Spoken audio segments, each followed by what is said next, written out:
How to Solve a Problem, The Rise and Falls of a Rock Climbing Champion by Ashima Shirayashi.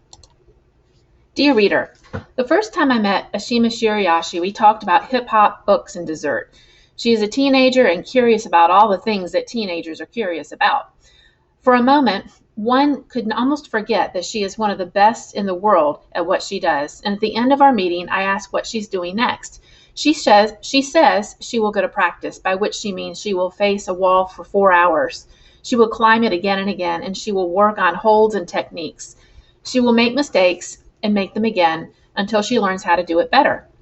Being the best in the world is not something we're born into. Ashima's parents aren't climbers, they're artists. New Yorkers. Her mom loves to sew and still makes the pants Ashima climbs in. Her father was a dancer, the kind of guy who takes his young daughter to Central Park and lets her climb the rocks because it's fun, not knowing there is a champion inside her. Being the best in the world is made of countless hours in the gym. It's made of mistakes and falls. It's the discipline and care and time it takes to go back to that wall and try again. The ability to try again after failing is what it takes to be great. That might be Ashima's greatest superpower. I imagine every child might like to be the best in the world at something, and I know of no better guide than this teenager who likes hip-hop, books, and dessert, who, after school, will go to a wall in Queens or Brooklyn and keep working on that wall, that problem, as a climber would say, until she has solved it. That's by Christopher Myers. I'm Ashima. What I do is climb. What I do is solve problems, which is to say, I make them mine.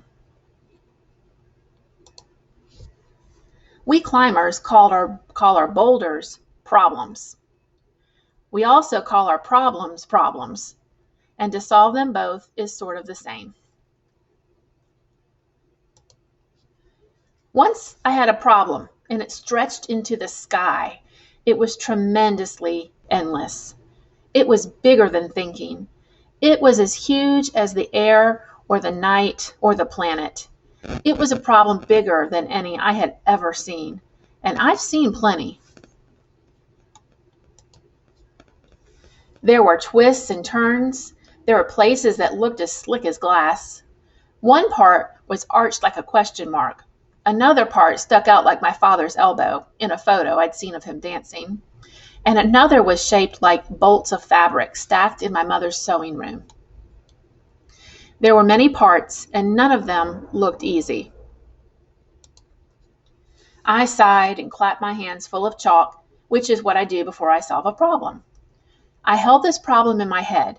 I mapped out every step, each place I would put my hand, and then I began to climb. Dug my toe into the dot of the question mark, jammed my fingertips into the bend of my father's dancing elbow, and I kicked my leg over my mother's fabrics. And then, for a moment, the world slipped out from under me as I was climbing on nothing but air. The ground beneath me rushed up and pressed into my back like the hand of a giant named gravity. So I dusted myself off.